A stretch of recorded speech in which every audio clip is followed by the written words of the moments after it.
What's up, Tiger fans? It's the Morgan Thomas Show. I'm your host and producer, Morgan Thomas, and we are back after a very, very long break, but a much needed break for the host and co-hosts of the show. But we are officially back and here to talk about Clemson football, all things Clemson news with you here. It's not just a show about us, it's a show about you as well. We want you to get in and be a part of the show. So if you're already in and part of the chat and have given us a shout out, great job. You passed the test. But if you haven't already, make sure you like this video and subscribe if you haven't, follow if you haven't, and get in the chat, most importantly, to say hello, where you're at, where you're from, and throw in any questions you would like because we answer your questions live here on the show. Again, my name is Morgan Thomas. We do this live stream typically every Thursday night, 7 p.m., as long as we don't have other things going on.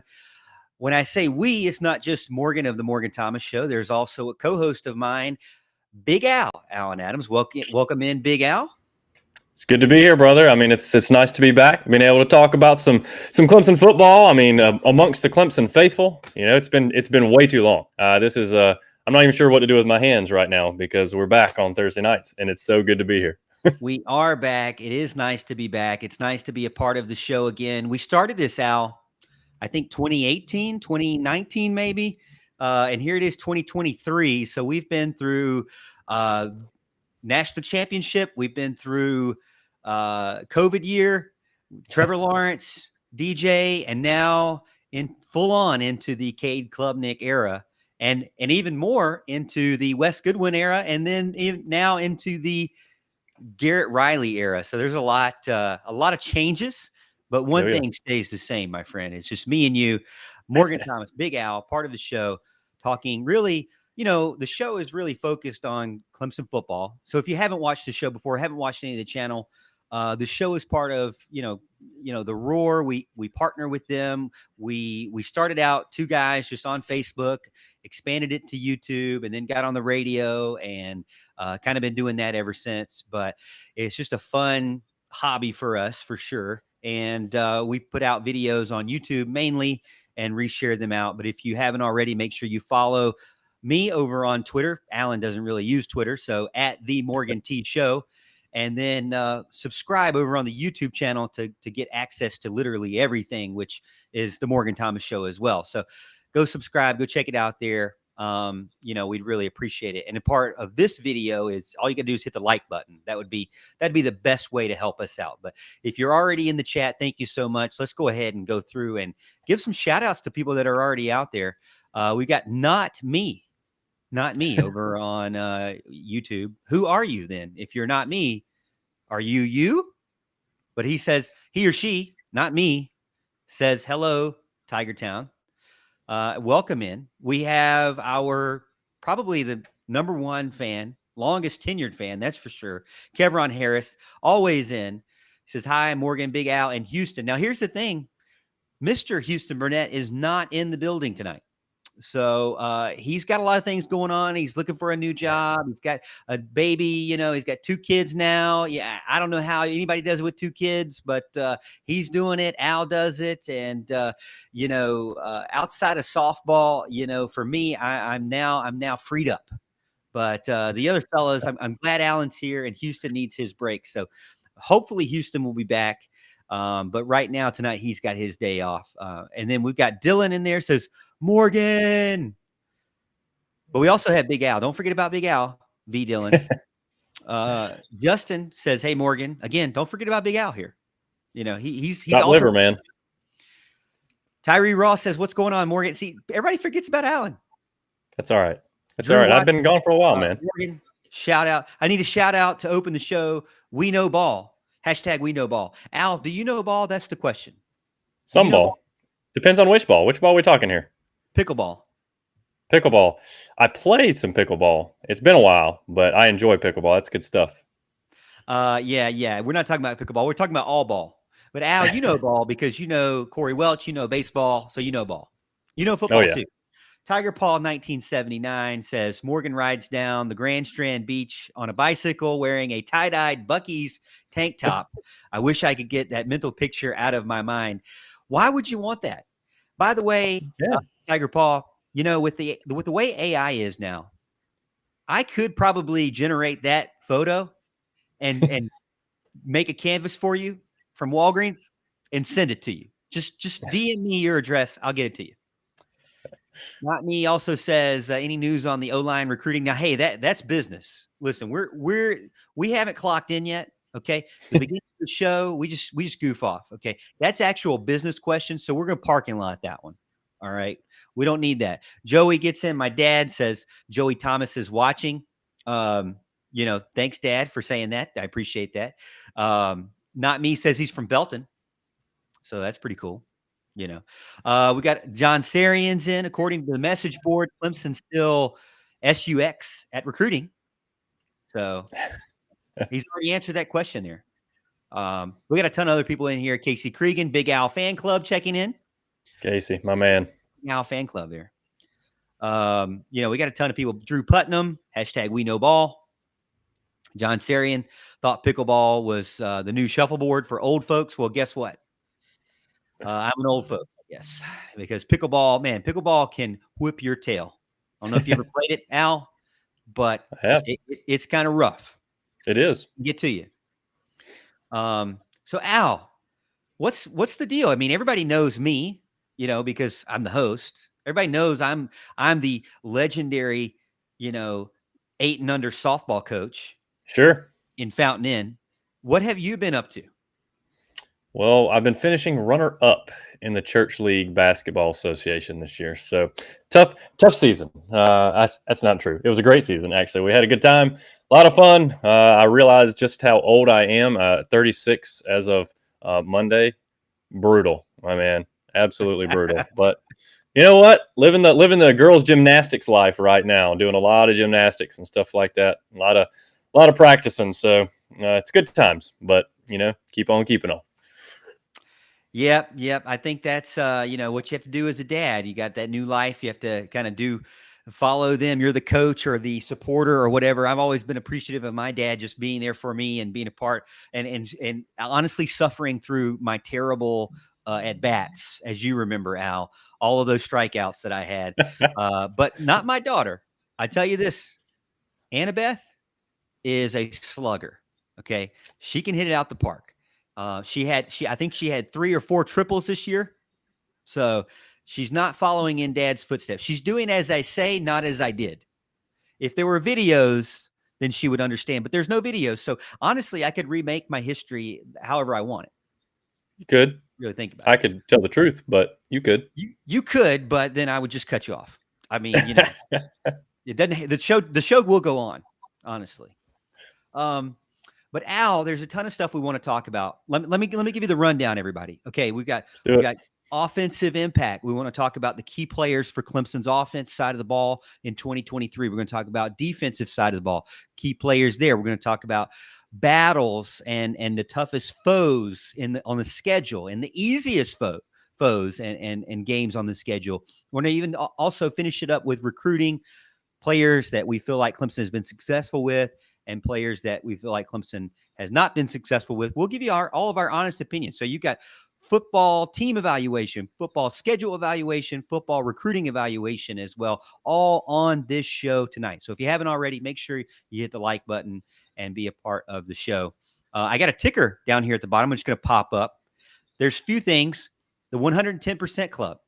All right. So just for giggles, Al, I know you told me not to do it, but I did it anyways. I started a membership. Okay. We have a membership on the channel. Now, I kind of don't do sponsors anymore just because I really got lazy. We could get sponsors. People love us.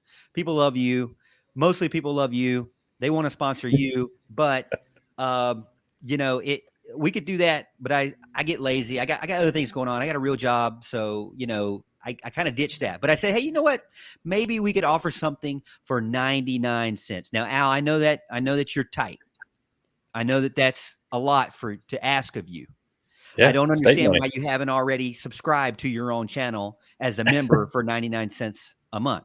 But 99 cents a month will get you to be part of the 110 percenters, which, by the way, if you're not going to give us 110% or 99 cents, then keep your filthy hands off of the live stream.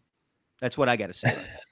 So join the 110% club, 99 cents a month. We get like 10 cents of that. YouTube gets the rest. And you get really cool badges and emojis in the chat. Also, we'll shout you out. By the way, Patrick Anderson, we're shouting you out because you're a member of the 110% club. So thank you so much. We do have a member. Very nice. We do have a member. So you get a shout out every single show if you're a member. And there's your shout out. So that's okay. So the other thing is on the ticker there, you see the daily fantasy. Now, Al, I know you haven't signed up for this either, but this is free actually. Okay. So on DraftKings, if you go in, we on the description of this video, we have a link to where you can be a part of our fantasy league on DraftKings. Now, when college football comes around, we're going to do contests for fantasy football, for college football. We're going to do contests for the NFL. We're going to do contests, which we already run contests for MLB, and we did for the NBA, and we've been doing it for Formula One. Now, these are all free contests. They're just for fun. But we may do a couple here and there, fantasy contests, $1, $2, $5, whatever. We may go big and do $10. Who knows? Whatever it may be. We may do certain things like that during the season. But for right now, we're just going to do it for free. It's going to be for fun, for free, for us to compete against each other and say who's better than the other person, right? So fantasy football, if you want to be a part of that, really fantasy sports in general, go into the description, check out our DraftKings link. Don't forget to like and subscribe to the YouTube channel. I already mentioned Twitter as well. And then you can listen to me on the Roar 105.5 FM with Mickey Plyler every Thursday morning at 6 to 9 a.m. So just be a part of that. We really appreciate it. We've got a lot of stuff to talk about. Again, Al, I don't even want to talk about Clemson because I saw this article that I thought was pretty interesting. All right. And the article is from Robbie Weinstein on 24/7 Sports. Okay. It says college football 5-star recruits from 2022. And how did they do in 2020 from their freshman season? Okay. There's a few you may know. Walter Nolan, defensive tackle, Texas A&M. You remember him? I think, did Clemson go after Walter Nolan? I mean, I know he was a big time defensive tackle, 5-star guy. Number two guy in the nation, actually. I don't think Clemson really went after him. I don't think we were after him real heavy. I think we knew early on that he wasn't going to come. So number 2 in the nation, he had 29 total tackles, 2.5 tackles for loss, 1 sack, 1 forced fumble. I think it was a pretty big deal. Sure. So number 3 in the nation, Drew Aller. He was a quarterback. He's a quarterback for Penn State. Now he only had 60 passes, but this year he's going to be the starting quarterback for Penn State. So look out for him. We'll see how he does. It'll be interesting to see, right? Josh Connerly Jr., Oregon offensive line. I don't really know him. Shamar Stewart. I think Shamar Stewart was one that we did go after. Didn't he not go to LSU and then flip-flop to Texas A&M or something? I'm not really sure. Yeah. But he was a number 9 guy. He had 23 tackles, 3.5 tackles for loss, and 1.5 sacks. So did pretty well there. Another Texas A&M guy. So the 2 Texas A&M defensive linemen did pretty good last year. Now here's one, Al. Here's one you remember. I know you remember this one. Number 2, 12 overall, Travis Shaw. Okay. Yep. Travis Shaw didn't pick Clemson and ended up picking North Carolina Tar Heels, right? Yep. So really wasn't super disruptive. Had 18 tackles and 2 pass breakups. No sacks, no tackles for loss.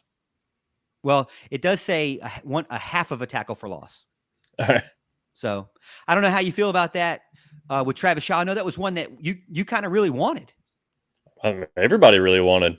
Big time 5-star guy. Yeah, everybody wanted Travis Shaw. I think it was you had some weird theory about him, some North Carolina posters on his room or something like that. When they went to visit him, he had Michael Jordan posters everywhere. I thought that was the rumor.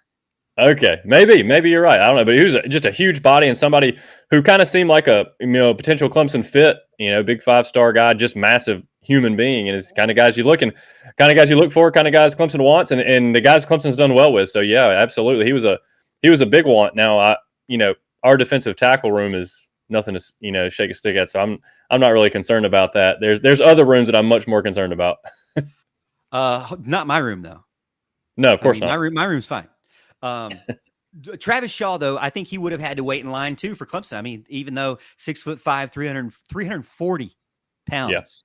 I mean, my goodness. But Clemson was stacked. That might have been Mhm. part of the issue there. Okay, next up, this is another guy Cade Klubnik, number 13 overall. Finally became the quarterback, later on in the season. Yep. Al, we're going to talk a lot about him in this episode. So we'll Yeah. just we'll park and lot him too. LT Overton, another Texas A&M defensive line. Man, they landed like five-star defensive linemen. That's crazy. Yeah. He had 31 tackles, 3 tackles for loss, and 1 sack. Not only did they land 3 5-star defensive tackles, or defensive linemen, but they all played pretty significantly. So, we'll see how they do going into their sophomore year. Dalen Everett, you remember Dalen? A little bit. Yep. Cornerback for Georgia, 13 tackles, 1 pass breakup. Now, I think he actually is going to be a starter this year. Maybe not. He might be the second cornerback for the team, replacing Keely Ringo. So he might take over that number 1 cornerback spot.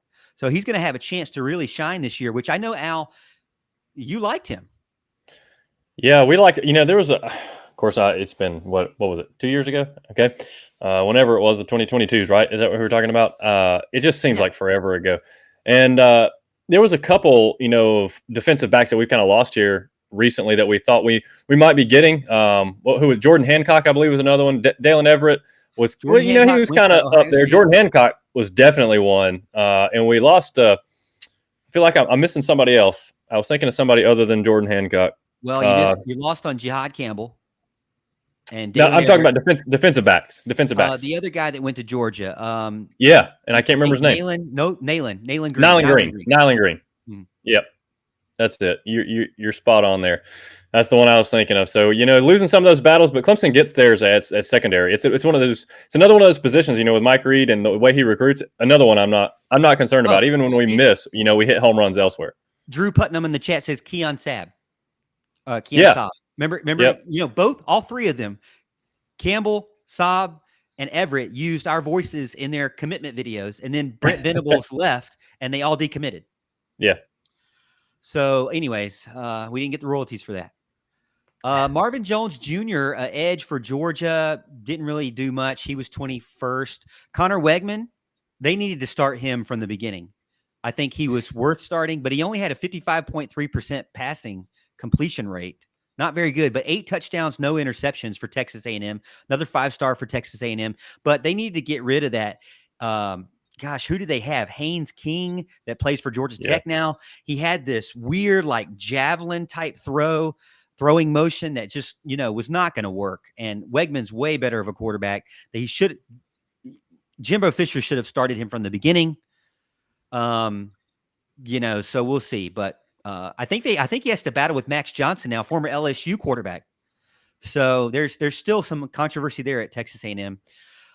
Xavier Wankpa, Iowa safety, don't know much about him. Jalen Walker, that was another one. Jalen Walker was a guy that Clemson went after. He finished with 9 tackles, 2 tackles for loss, 1 sack, 1 pass breakup. Now, I mean, as somebody who was kind of a backup on that massive national championship winning team, that's a pretty good deal. It's good to have the stars in front of you. Opens up some opportunities at times. No doubt. I'm trying to see if there's anybody else left on the list. One other guy is Ty Simpson. Alabama quarterback. Right. He was 4 for 5 passing with 35 yards. So, solid. And now he's battling Jalen Milroe, and it seems like it's not definite that he will even beat out Jalen Milroe. So, Are you glad that Clemson took Cade Klubnik versus Ty Simpson? Because they went after Ty Simpson pretty hard. They did. I thought, it seemed to be like Ty might have been at the top of their board initially. And, Cade ended up kind of almost being like a fallback option who turned out to be what I consider the superior prospect right now, especially, love the way he moves on his feet. We're going to see a lot from him this year. We're going to talk about him hopefully a lot more tonight. And, he started 1 game too late last season. Well, let's get into some of the topic. Let's go back into the chat and say, not me says 100%, 10% is a lot. Well, not for a Clemson fan. Okay. Not if you're a diehard. Are you a real Clemson fan or not?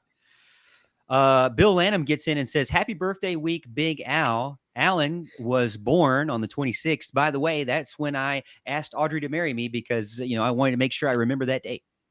Sure, of course. Which is fair, Uh, honestly. And Bill, I knows I would have been celebrating at Beef O'Brady's were there one still around. Were there one still around? Yes, exactly. Beef O'Brady's, rest in peace. Yeah, Let's do a moment of silence.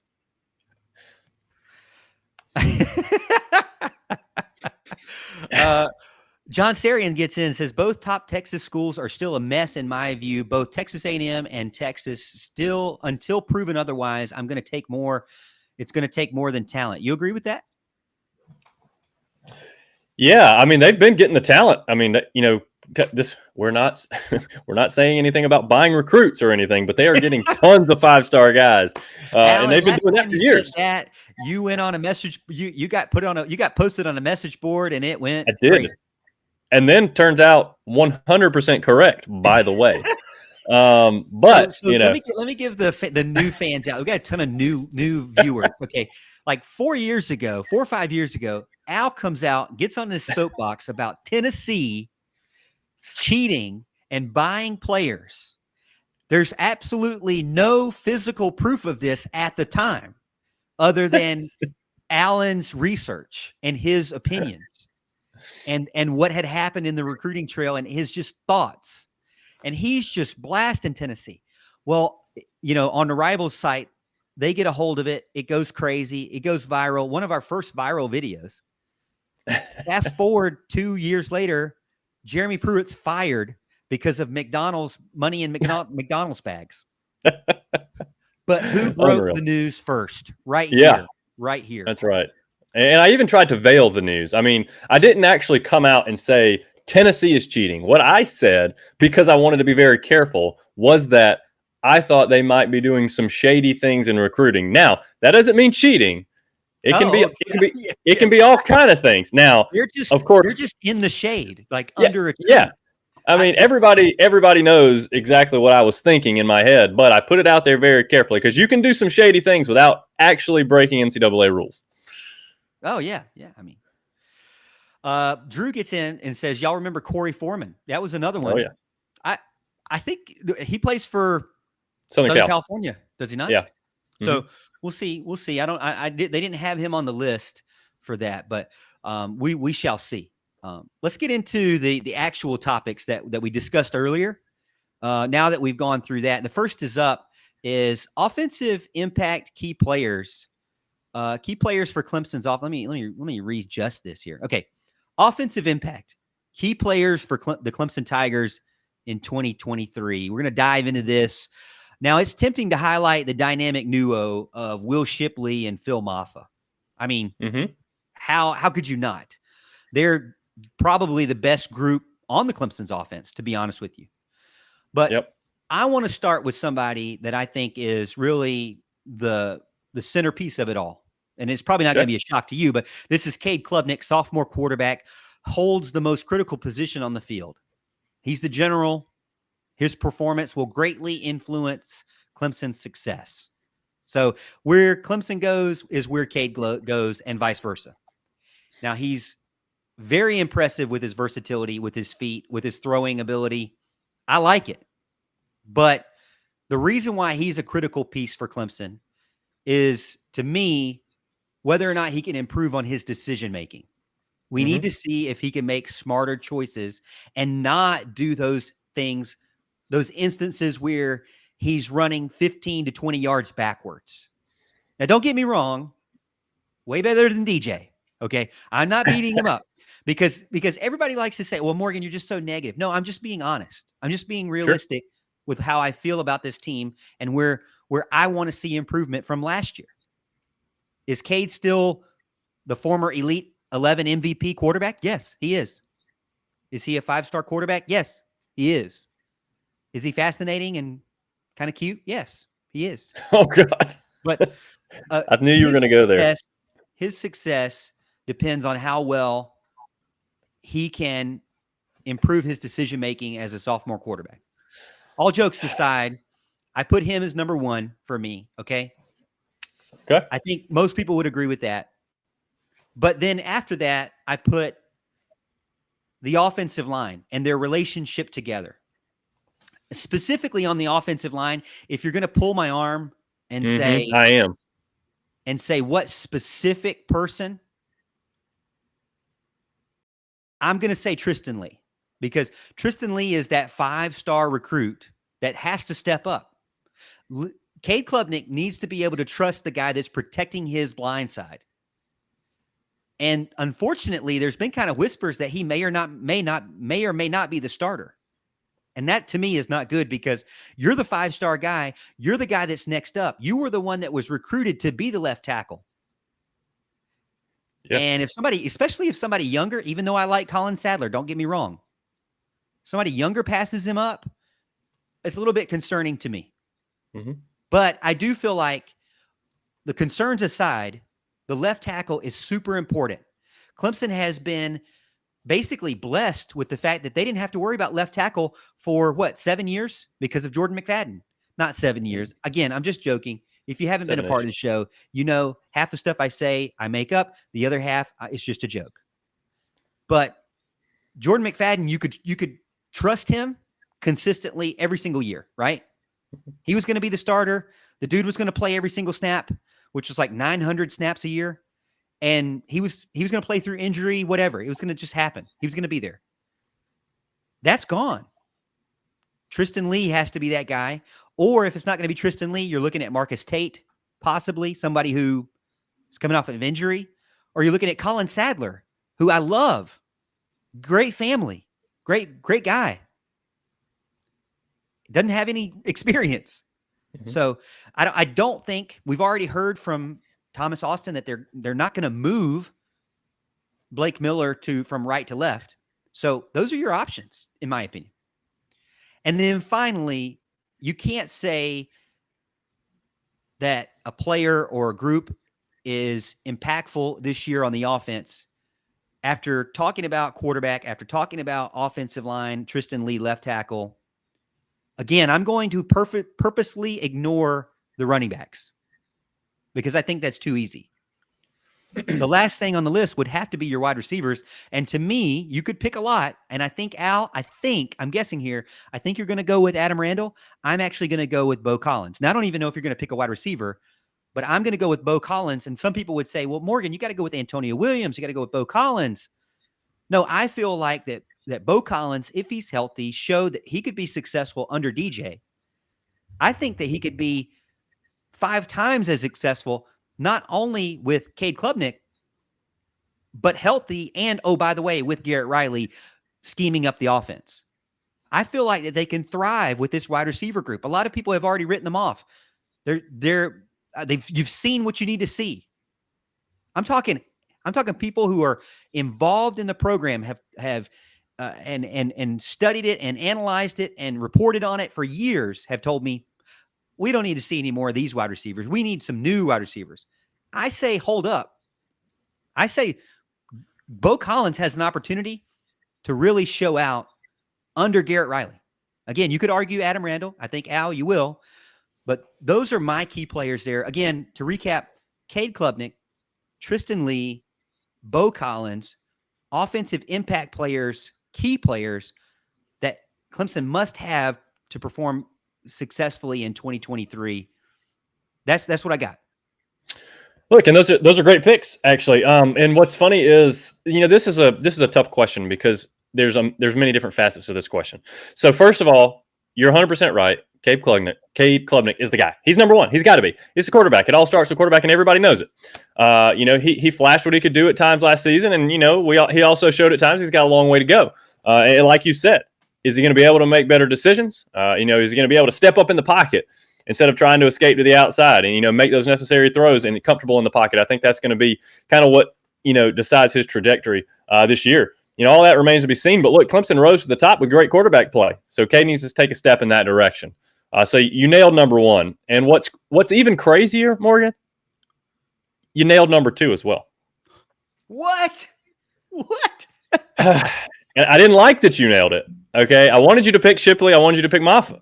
But you're 100% right. It's Tristan Lee. And honestly, you could say it's whoever the left tackle is. But, the rumblings you hear in the offseason, Tristan Lee seems to have the edge right now. It seems he's made the commitment to get his body in a better shape. So it could be Colin Sadler, like you said. They could slide Marcus Tate over from left guard to left tackle. In any of those, I think would be okay. But yeah, if quarterback's your most important position, the guy protecting his blind side is therefore one of the most important positions on there as well. So I agree 100%. I had Tristan Lee at number 2. And so Antonio Williams is my number 3. So you thought I was going to Adam Randall, and you're not wrong. I debated between Adam Randall and Antonio Williams for quite some time because, if I'm not mistaken, one of the last shows that I did, I talked about Adam Randall and what I saw in him, and he has the potential to be that Clemson alpha that we've been missing. And I think on paper he is that guy, but we haven't seen it yet, which is why I picked Antonio Williams, because Antonio Williams has flashed. He showed us what he's got. He showed us to be the most dynamic receiver we have right now. And that's why I picked Antonio Williams, because, look, if Shipley goes down, if Maffa goes down, God forbid, let's not, speak that into existence, but you know what I'm saying? If one of those goes down, we're going to be fine with the other. I think this is also a question of depth. You lose Antonio Williams, that's not a good thing. He's the best receiver you have. You lose him, you're in trouble. And it's the same thing at quarterback. You lose Klubnik, you're in trouble. It had a lot to do with what was behind each player. That's kind of another reason I consider these critical players for the offense. So I think Antonio Williams is that guy right now. He's looked really good. I wanted to put Randall there, but it's one of those things. I've got to see it before I label him a critical guy. It's a fun discussion to have for sure. I hope we have a little bit of variance in the defense, but I got to tell you, I think we're going to be pretty close there too. I'm anxious to see where we go, but that's what I got for offense. Number 1, Cade Klubnik. Number 2, Tristan Lee. Number 3, Antonio Williams. I mean, we both matched 2 of them. So in order. Those have to be it. I mean, those have to be it. Cade Klubnik, Tristan Lee have to be the most important thing. Now, the reason why you ignored the running back, was it the same reason as me? So I ignored the running back because I feel like if one were to go down for some reason, that we have the other and we'll be fine.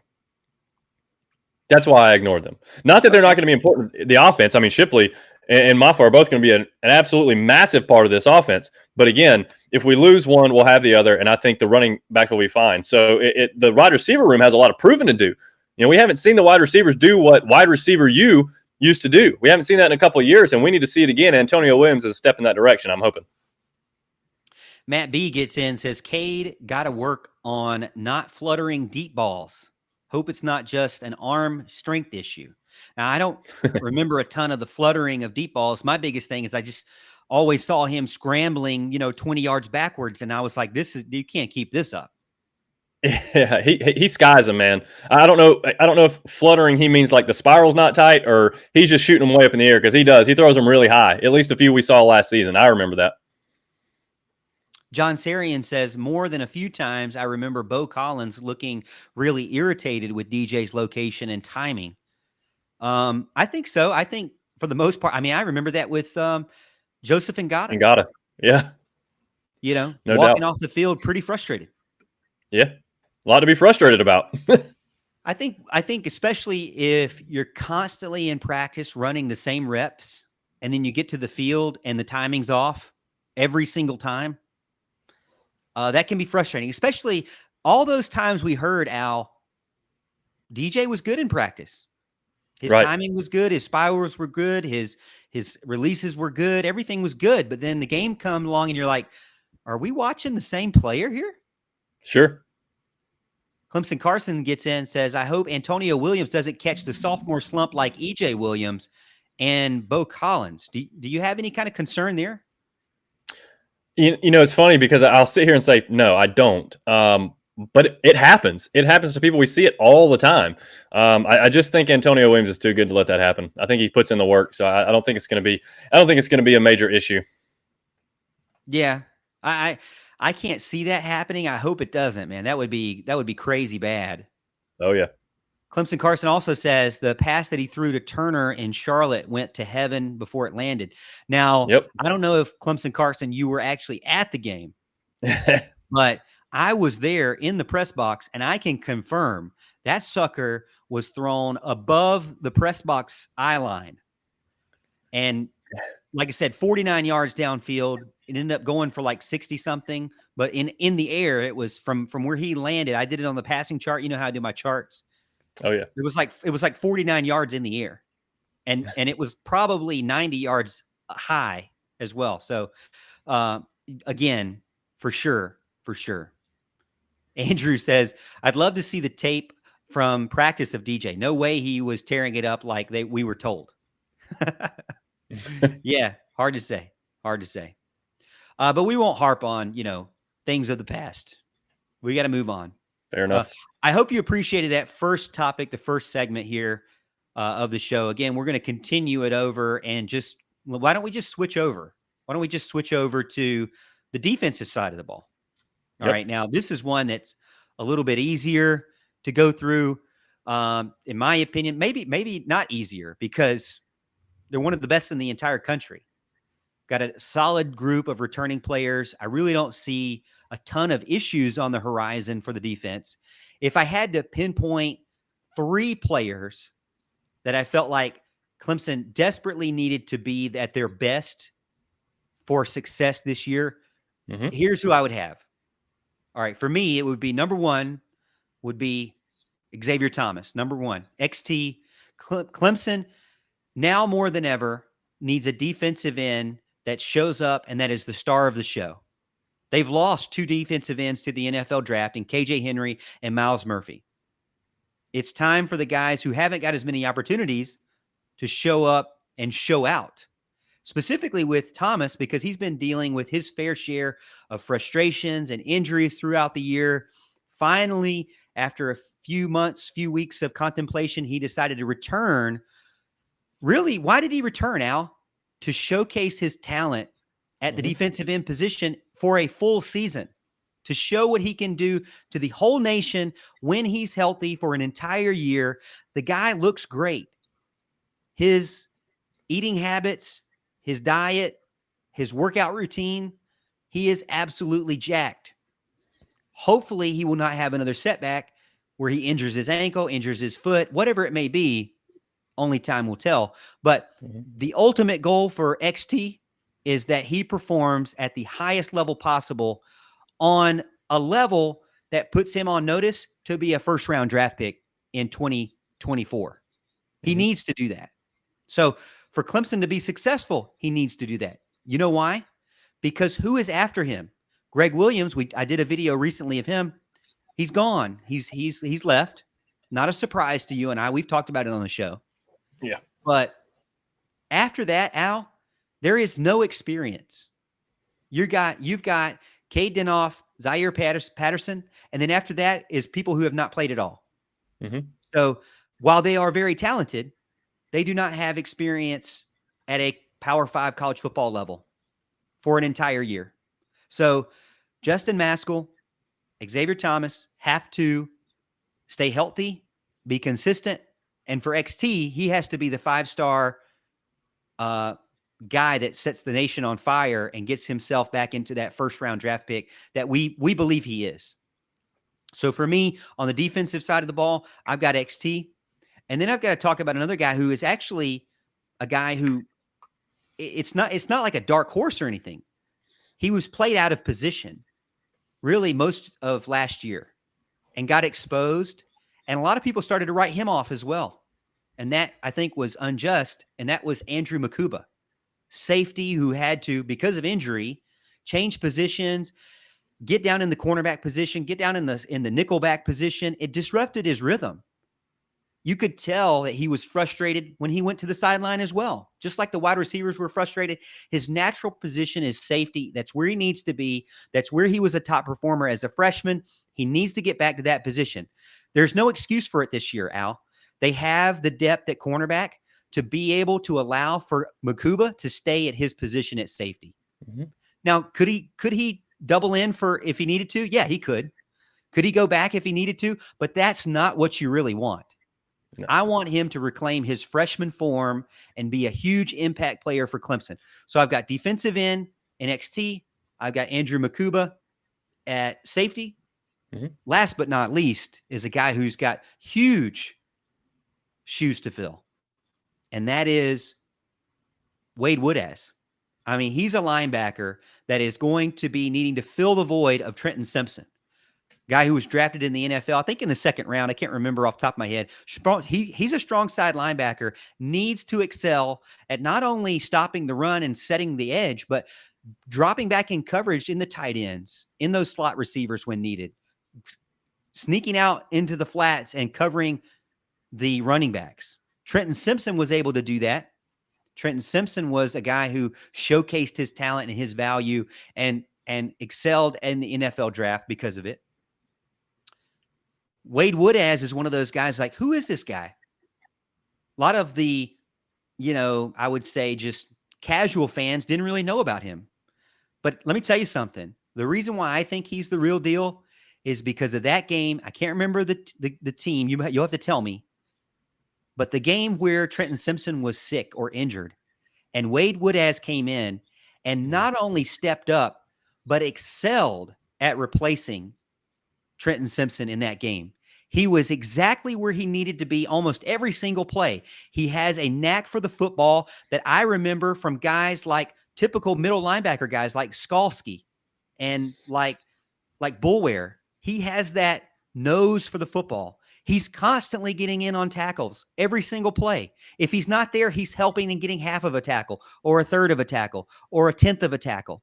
Wade Woodaz is everywhere. Same thing goes for Barrett Carter, but I think Woodaz is more important because he's filling in those shoes of Trenton Simpson. So those are my three guys on the defensive side of the ball. Let me know in the comments what you think. If you agree or disagree, I'd love to get your comments. We'll get to them after Big Al.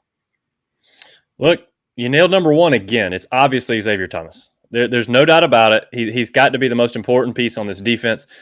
Defensive end is the major question mark. We don't have a lot of proven talent there. We don't have a lot of depth there, period. I mean, we got guys that don't play. Now, you said, after Thomas and Mascal that it's going to be a bunch of guys that have never really seen the field. And you're right and you're wrong. Yeah, you're right because they've never seen the field unless it's Rook Ororo or somebody like that sliding out to the end, which he can play end a little bit at times in Clemson. I don't think they're gonna do that full time or anything, but situationally, I think he can provide some depth there. I think he's got the versatility to do that. So it's a scary situation. I mean, Clemson defensive ends have been good for a long time, and this is going to be kind of be a make it or break it year. Xavier Thomas is in great shape, like you said. He's been injury riddled since he's been here. We want to see Xavier Thomas versus Syracuse back when he first started. That's what we want to see every time, coming off the edge and destroying the quarterback. And I think he is fully capable of doing that this year. And I'm really pulling for the guy, as Clemson Nation is. Everybody's pulling for him to have a healthy year, show what he's got. And like you said, he can be a high round draft pick if he's really able to live up to his potential. So pulling for Xavier Thomas, obvious number one there. Number two, I went linebacker at number two. But I went middle linebacker at number two with Jeremiah Trotter. I think simply because, Wade Woodaz and Barrett Carter both, have a little positional versatility. They can do more things. Trotter, he's your guy at middle. He is the middle linebacker that you have, so he's got to be that guy. He makes good decisions. His football IQ is very high, and he's a great athlete. One of the better middle linebacker athletes we've had in quite some time. The dude can play. And he's going to be a huge asset in the middle. Absolutely love Jeremiah Trotter. I think he's my number two for sure. Number three, we agree on this. We just have him out of position. I have Andrew Makuba. Did not think you were going to pick Andrew Makuba. I actually had Nate Wiggins here originally and changed it to Makuba. There's just a lot that goes into this decision. Makuba he had a letdown last season, period. One can argue that injury factored in. One can argue that he was playing out of position. There's a lot of reasons maybe this happened, but he simply didn't live up to the hype that he afforded himself in his freshman year. And he had a particularly bad game against the absolute worst team possible. And it cost Clemson everything. It cost him the playoffs. It cost him the rivalry streak, which would have been the most ever. It cost him the home win streak, everything. So, and there were a lot of things that cost him that game, by the way. I'm not simply pinning this on Makuba, but Makuba did have a particularly bad game there. This guy is too good to be playing that way. He's too good to be playing that way. I know he can be better than this. I look for him to be a man on a mission this year and provide Clemson a lot of stability on the back end. I'm shocked that you would say that. So what were your three again? Number one, Xavier Thomas. Number two, Jeremiah Trotter. Number three, Andrew Makuba. And by the way, we don't plan this beforehand. We don't do any prep. But again, 2 out of 3 for us. We might as well be friends, Al. Um, I, you're telling me that you feel like Andrew Makuba's performance against South Carolina was a huge fact. I felt like it was a fact among all fans that it was the fumbles from Oh yeah, no, yeah. I'm not saying. By Antonio the way, Williams and Phil Maffa. yeah, not in the fact that they didn't start Cade Klubnik or put him in immediately. Almost when I say not immediately when it started to go bad. Obviously, they should have given him a chance. TJ had obviously lost it. I mean, and the fumbles were a disaster. Okay, the fumbles were a disaster. Antonio Williams fumbled. Who else? Who else fumbled? Was it Maffa? Phil Maffa. Yeah, I can. It was. Oh my gosh, I've tried to put so much of that game out of my mind, but I'm pretty sure that it was Makuba who was faked out by a mile on the 4th and 1 fake or whatever that they ended up passing the ball for like a 60-yard touchdown or 40-yard touchdown or something. He just, he was just out of position more than he usually was, and that was a bad one. That was a glaring mistake, and maybe it wasn't on Makuba. I have to go back and watch, but at the time, I remember thinking Makuba was in the wrong spot there, or didn't pick up his guy. They got faked, and it was a good play by South Carolina, but geez, it was just. That was a tough game, man. It's hard to get over, just like the Clemson baseball season, ended. I was just not ready for either of those. So we'll see. We'll see if we can put some smiles on the Clemson fans' faces this year. Clemson Carson gets in and says he remembers that one play Makuba blew up his assignment and gave up at least 1 touchdown. Later on says 2 long touchdowns, according to his notes. There you go. He also says Lucas has all the talent in the world, but like a lot of these guys, has to stay healthy. Thoughts on that? Sure. Yeah, I like Lucas a lot. If I'm not mistaken, it was Lucas who had the great interception against North Carolina in the bowl game. I want to say we talked about that once on the show, but it was just a thing of beauty. The way he turned around, found the ball, stopped, high pointed it in front of the receiver. Unbelievable. That's what we want to see. He's got the physical tools. He's got the length. I think he'll get there. He just needs to stay healthy and get some experience. Clemson Tiger 300 over on YouTube gets in and says Andrew Makuba's mistakes were mental, not necessarily being at a different position. He was watching the backfield while his man ran right by him. Happened against Notre Dame, South Carolina, and even later then says Tennessee. So what are your thoughts on that? All I have to say is they seem to be backing me up. And when you threw me under the bus, I got the guys coming to my rescue here because I see this. I see it the same way they do. John Sarian gets in and says, if XT doesn't become the next alpha like Murphy and Furl before him, do we really have a next guy up to be that dog? Good defensive ends for sure, but that alpha question? Not this year. Not that I know of. I don't know. I mean, who would it be? Yeah, I mean, you're talking about freshmen. Other than that, or freshmen or guys that have never played. I don't see how you have that alpha right now. Jeremy over on Facebook says he could see Tyler Davis, Rukaroro, or Peter Woods standing up alongside on the opposite side of XT. Do you see that at all? He says Tyler Davis, Rook, and Piwu down with Xavier standing up on one side. So Xavier okay. would. I read it. I read it wrong. Yeah, but I think you could see Rook or Peter Woods on the outside. I think either one of those can shift to the outside if necessary. I didn't mention Peter Woods earlier because we haven't seen him play yet because he's a freshman. But yeah, Tyler Davis, I don't see him setting much of an edge there. I appreciate everybody getting in over on the chat and being a part of the discussion of defensive dominance, key players on the defensive side of the ball, and also the topic we did previously, which was the offensive players and who are the impactful players in 2023. If you haven't already, make sure you like this video and subscribe to the YouTube channel. Follow us on Facebook. Follow me over on Twitter at The Morgan T Show. And we've got a ticker down there for some other things that you can get into as well. You can be a part of the 110% Club and get a shout out during the live show, get some really cool emojis, get some really cool badges that you can earn every single month. And they get cooler and cooler as they go.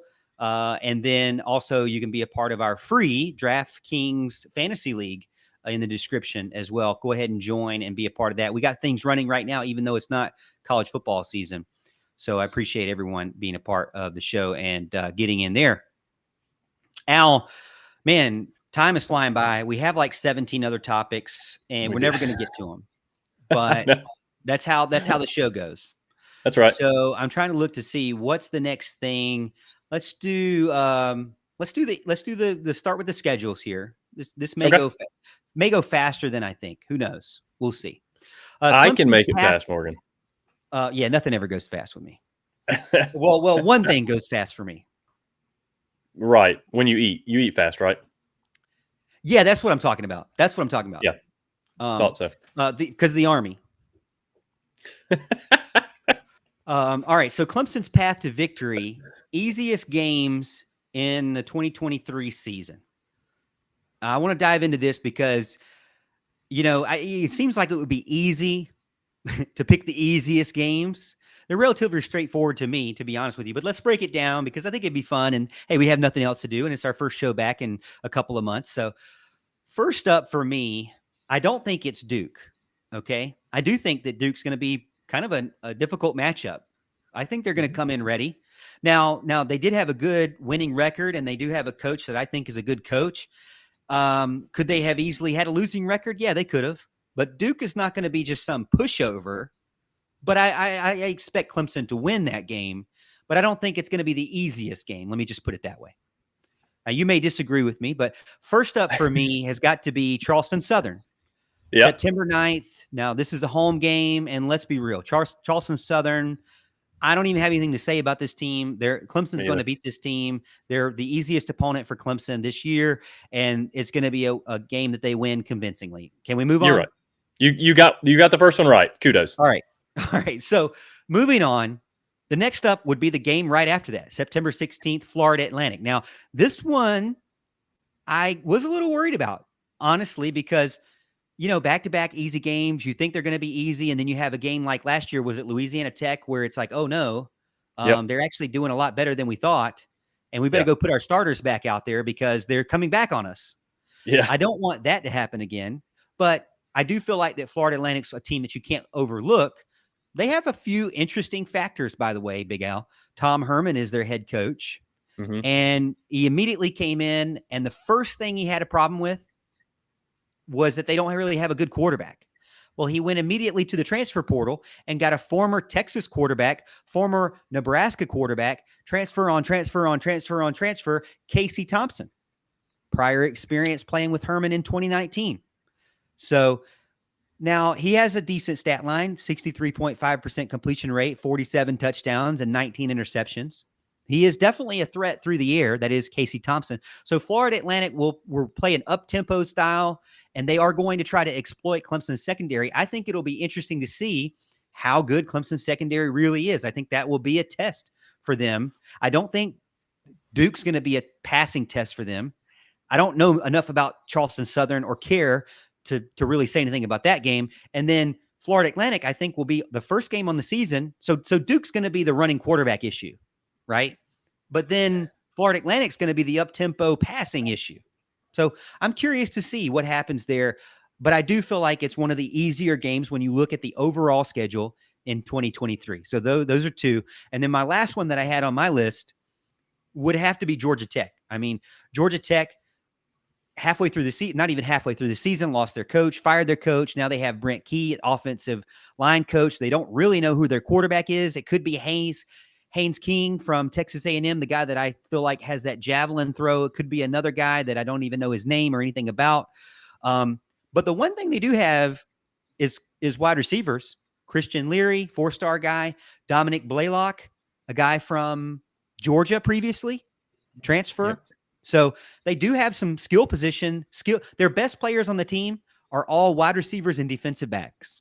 But really after that, I don't really see much else that really scares me. Plus the fact that Clemson beat them last year. So, and the fact that they have a turnover in the coaching staff. It's going to be a rebuilding year for Georgia Tech, which for me makes them one of the easier teams on the schedule. So that's the three for me. You've got Charleston Southern, Florida Atlantic, and Georgia Tech. Go ahead, write it down, put your money in. 100% wins, locks for Clemson. So first of all, I just have to mention the fact that you started off talking about how Duke was not going to be one of the three easiest games, as opposed to the actual three easiest games that you're supposed to be picking.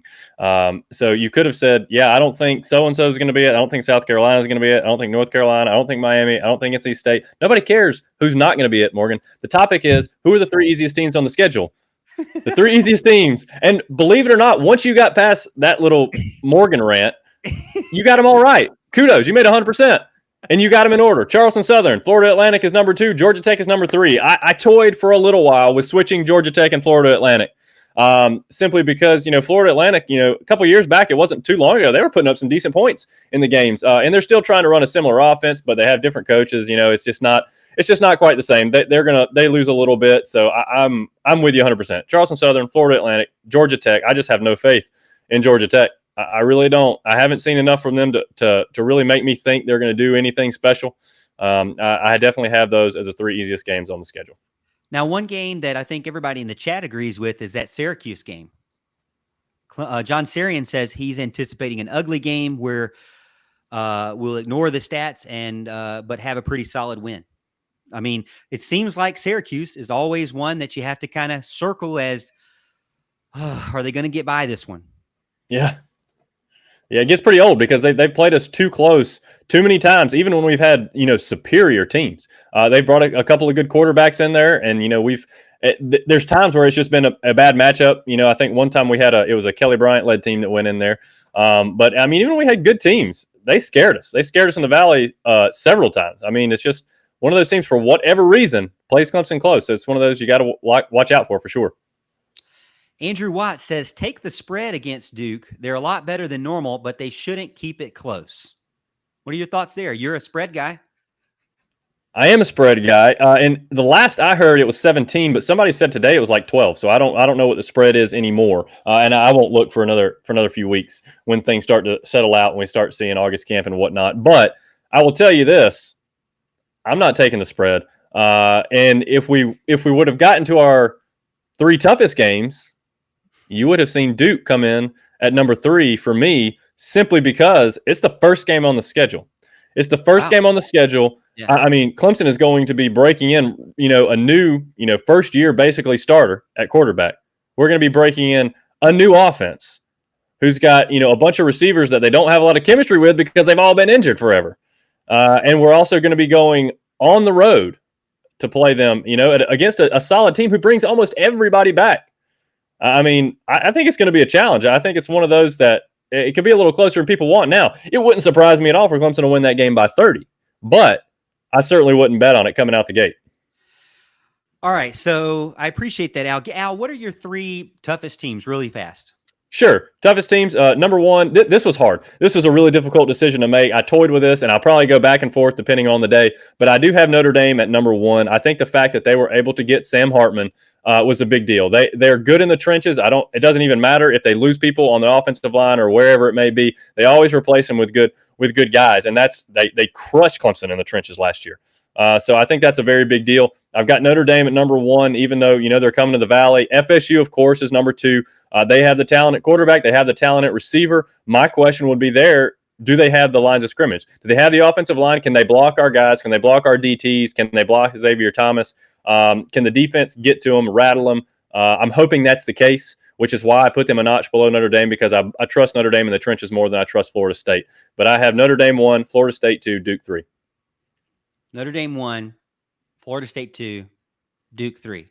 Yep. I like that. Well, Al, I know this is the top of the hour, so I'm going to let you go. I'm actually going to keep the stream going, and I'm going to continue with those questions and finish up those topics on my own here not by myself, because I'll still have the rest of you in the chat. If I'm looking at the number right now, I see how many people we have watching. Once Alan leaves and that number goes down, there will be pay.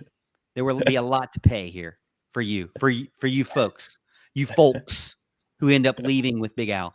Al, but before I let any of my co-hosts leave, and you're the most special of all special co-hosts, of course, you got to give us, your final thoughts, and then you can just drop the mic moment. Take it over.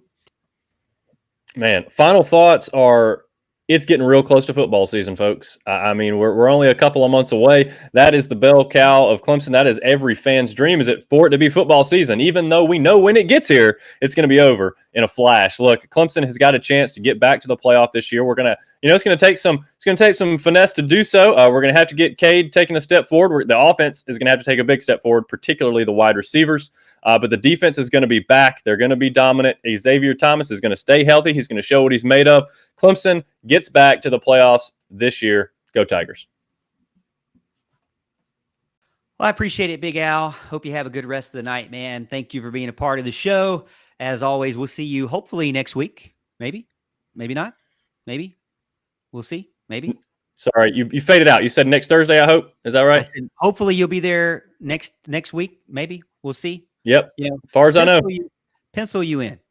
All right, Big Al. Thanks so much for being a part of the show as always. Again, this is the Morgan Thomas Show every Thursday night from 7 p.m. on.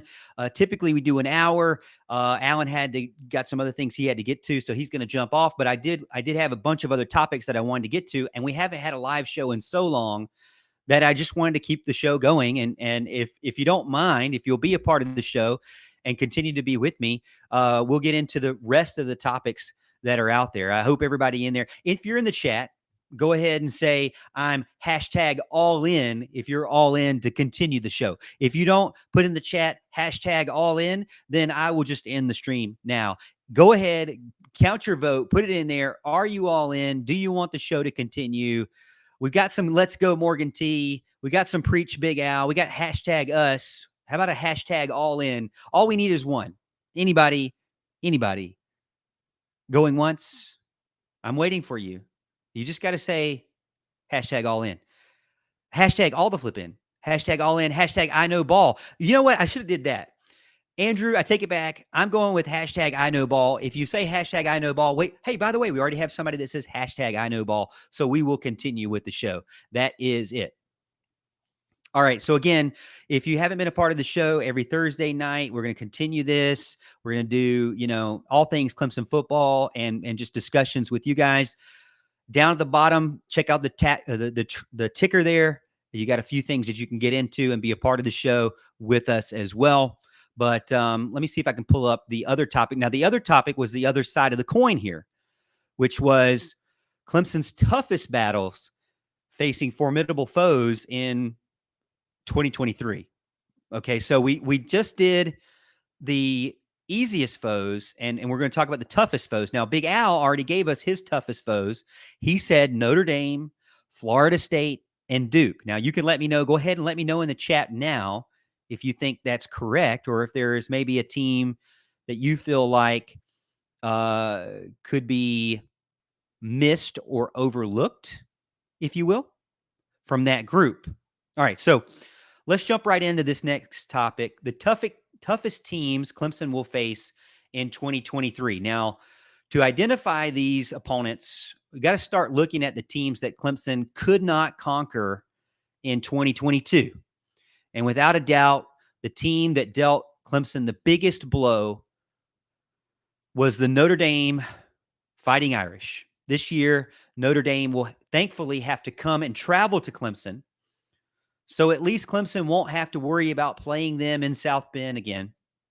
They get it in Death Valley, and we remember what happened last time they were in Death Valley. Not only was it to my opinion, one of the best college football games ever played, but Clemson walked away with a win, and they got to realize how difficult it is to score a touchdown in the West End Zone. Notre Dame still boasts an incredibly strong group of running backs. I mean, not only that, as Big Al mentioned, you have Sam Hartman at quarterback, and many experts believe that Notre Dame's offense is going to explode this year, specifically under Sam Hartman's leadership and his experience. I mean, the guy I think has almost I can't remember what I said on another show, but it's like either 12,000 over almost 13,000 passing yards, 110 touchdowns. He is obviously an amazing quarterback, and that just adds to the stable of running backs that they have in Logan Diggs, Audric Estime, and Chris Tyree. Those guys that destroyed Clemson last year, yeah, they're still there. along with some young wide receivers in Jaden Thomas. You always have to watch out for a Thomas. You know my Thomases out there. Us Thomases, we don't play. And Tobias Merriweather. So it's going to be another big-time test for Clemson's defense and to see if they can contain them, which they really couldn't. But here's my thing. While fans should be concerned about Clemson's offense and Clemson's defense holding them, they should be more concerned about Clemson's offense. And that's what I'm trying to say is that the part of the problem versus Notre Dame was that the offense never got into a rhythm and the defense was constantly playing with poor field position, which was the same issue that happened later on in the end of the year against South Carolina. You constantly put your defense in a less than optimal position, and they're going to get exposed. Now, they got exposed more than I was expecting. I mean, that Notre Dame game was a disaster when it comes to the defense. I mean, that was a game that was so bad you were wondering, why did Clemson recruit Brian Bursey, KJ Henry, and Justin Maskell, Miles Murphy? Those guys seemed like they didn't even show up at all in that game. Tyler Davis, those guys felt like they didn't show up at all. I mean, Notre Dame used their multiple outside blockers and just plowed through the Clemson defensive line front. No problem. And they could very easily do it again. So that's why I have them as number one most difficult game of the year, even though it is a home game. We have to be honest with ourselves. That defensive line that was supposed to be the best defensive line in the country got exposed to the point to where fans were questioning Wes Goodwin and how good he is as a coach. Is that going to happen again next year? Let me know what you think. Let me know. Are you concerned? Are you as concerned about Notre Dame as I am? Maybe I'm overdoing it. You know, I overdo things. You know, I overreact to everything. But I do feel like Notre Dame is the scariest game on the schedule. Maybe I'm wrong. Let me know if I'm wrong. Now, moving on to the second game for me is right in line with Allen. Again, Allen, so far, we're two out of 3. And I can tell you, I can go ahead and give you a spoiler. We're again going to finish 2 out of 3 because I didn't pick Duke, even though I do think that is a challenging game. But moving on to the second most challenging game on the calendar for me is got to be the matchup. Again, another home matchup, but this time against Florida State. Earlier on in the season, the 4th game of the season, September 23rd. Well, if this game turns out to be a cakewalk for Clemson, if this turns out to be a situation where Clemson is up by 20 points again late in the third quarter, I would be shocked considering all the preseason hype surrounding Florida State. It would be all for nothing. I got to think, are the analysts correct? Is Florida State the new king of the ACC? All this buzz about the Seminoles going on and how well they're going to perform this season and how they're going to take these transfer portal guys and they're going to just wipe the table with Clemson. And they're going to retake their claim as the cream of the crop, the champions of the ACC. They won 10 games for the first time since 2016. And that leads all the experts to say that they're now the best team in the ACC. Clemson's lost too much. Yeah, Clemson can reload on defense, but even with an offensive coordinator, a brand new offensive coordinator, Clemson can't hang because Florida State has better skill positions. Yeah, if you look at Florida State's offense, they do have a lot of really good skill position players. They have one of the best running backs in the country. They have a quarterback who's now a senior who a lot of people believe is a Heisman Trophy candidate. They have Michigan State's best wide receiver, 6'4".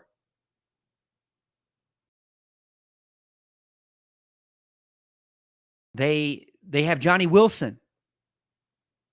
But again, I tell you this, in Tallahassee, they were down by 20 points against the team that we feel like Clemson is better than this year. So while they may have improved, I think Clemson has improved.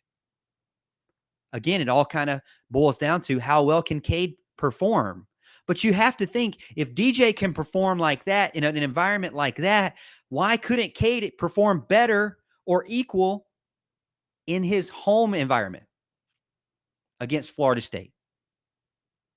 Add to those guys, transfer portal tight end Jaheim Bell, who I think is a great pickup for them, who was honestly ignored, grossly ignored by South Carolina. So they have definitely added to their talent. Trey Benson, talented. Wide receivers, talented. Quarterback, talented. Their offense is going to be one of the better ones in the country, I think. But are they going to be able to come to Death Valley and beat Clemson? We'll have to wait for the game to really be played. I don't like to make predictions like that this close to the game. But as the season goes on, I'll give you my prediction. The week of the game, I'll give you my prediction. But right now, I'm going to hold on to it. But I do feel like that it is the second most challenging game of the season. Everyone tells me it should be one of the toughest games for Clemson this year. If it ends up being a flop, then I say what? You know what? Forget all the analysts because y'all are no better than a weatherman. If the Florida State game ends up being a flop, I want some apologies from every single expert analyst out there. So my first two most difficult games of 2023 are Notre Dame, agreed with Allen, Florida State, again, agreed with Allen. And this is the game Allen picked Duke, considering it's the first game of the season. There's a lot of unknowns. But I can't pick Duke. I think Clemson will be able to handle their quarterback to the point where they don't have many other options, and then that will be the end of the game. I think Clemson is better overall as far as their roster is concerned, and later on in the game, they'll wear them down. I can't decide if I'm going to go to that game or not. It's an interesting game out there. I can't decide if I'm going to go. Durham, North Carolina. But for me, the third, let me know in the comments if you agree, we can't overlook the clash with in-state rival South Carolina, the Gamecocks. Let's face it, Clemson didn't come out on top last year. Clemson lost to the Gamecocks last year 31-30, committing a ton of mistakes and turnovers, fumbles, poor field position, punting, you name it, interceptions. They had a safety and a pick six and still couldn't win the game at home. Now, South Carolina fans like to remind me that they improved by 31 points from 2021. Look at all the progress that they have made. They improved from 0 points at home in 2021 to 31 points and a win in an away game, a hostile environment. Last regular season game of the season, they improved by 31 points while Clemson improved by 0 points. From 2021 scoring 30-0, Clemson scored 30 again. And I get it. There's a lot to be excited about. You have Juice Wells at wide receiver. He's now a senior. He's now more in tune with Spencer Rattler. The question there is, which Spencer Rattler are you going to get? Are you going to get the superstar Spencer Rattler that they had at the end of the season? Or are you going to get the Spencer Rattler that couldn't seem to figure out how to play football and always picked on one player and forgot about Jaheim Bell so much that he left the team? Also forgot about Josh Van so much that his mama complained on Twitter. Are you going to get that Spencer Rattler, or are you going to get the one that beat Tennessee and Clemson back-to-back? I do have some concerns about Clemson being able to beat them again as far as those two players. But then when I look at the roster as a whole, I have some reservations about South Carolina.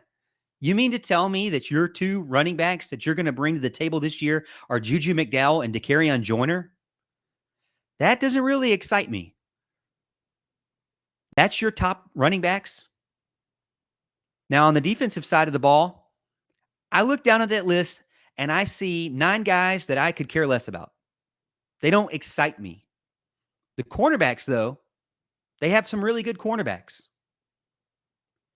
Not much as far as a overall team. I think this South Carolina team may be worse, but they certainly will stand a chance because it will be a competitive game because, hey, guess what? That's what college football is all about, and that's what rivalry games are all about. I still have to feel confident about a victory in this game, because I don't think any true Clemson fan would ever go into a South Carolina game thinking they don't have a chance, especially a Clemson team that recruits so well as they do, and a Clemson team that, again, will be at the end of the season after having Garrett Riley for, for what, uh, 11 other games. So for me, the top three games, again, Notre Dame, Florida State, South Carolina. Those are the hardest games that I have on the list for the schedule in 2023. Hey, let me know what you think in the comments. Let's go through the comments, by the way, and let's let you join in with us here. Ruby Ridge gets in, says, I just wonder if the receiver core for Clemson is going to step up this year and stay healthy. Ruby, I wish I could tell you the answer to that. That's a very difficult question. I think that Clemson desperately needs guys like Adam Randall and Bo Collins, and maybe even a guy we always hear about, but we never see, Troy Stellato. Clemson has been plagued with some of their expected number one wide receivers being injured and not playing entire seasons.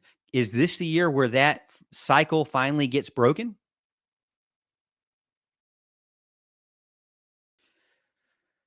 Mike Reynolds says Clemson will beat the brakes off of the Chickens. Peter Woods will have a field day on Rattler. So, Mike Reynolds, I love your enthusiasm. I love your confidence. Let me ask you this, Mike. If South Carolina is not a difficult game, then what are your three difficult games? If you've already put it in the comments, I haven't seen it yet. Go ahead and let me know, Mike. If South Carolina is not it, who would be it? Andrew says South Carolina lost all but one defensive back. Their front seven is hot garbage. They lost 3 offensive line. Their left tackle might miss the whole season, and they've lost all but one of their scholarship running backs. I'm not necessarily saying that this is a difficult game because of the rosters. You guys know me, and you guys know this rivalry. It's a difficult game because of the rivalry. Maybe I'm wrong. Maybe it could be another team. Tiggs gets in and says, I say Syracuse. Syracuse is a team that you can never be confident about beating, as bad as they are at times. John Sarian seems to agree with the Florida State comment, says they have a good duo in Travis and Benson, quarterback and running back. I agree with that.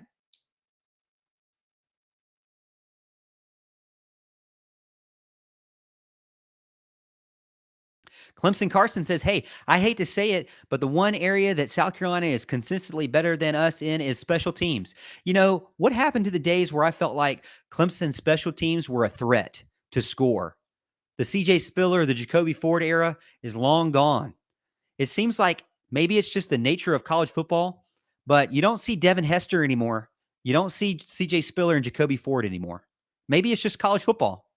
Maybe it's just the athletes and the way it is. I'm not sure. Andrew Watts gets in also and says the environment will be the hardest part of the game. That's true. That's true.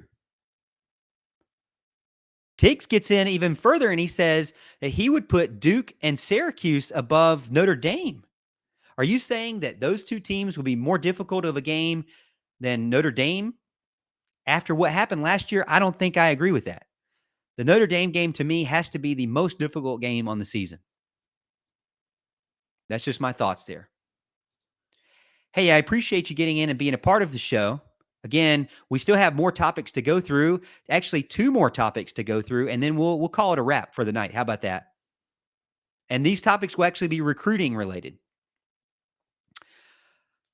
But I appreciate you getting and being a part of the show. If you have never been a part of the show, this is the first time you've ever seen it. Every Thursday night, 7 p.m., I talk all things Clemson. Anything I want to talk about, anything you want to talk about, get in, be a part of the show. Live show, Thursday, 7 p.m.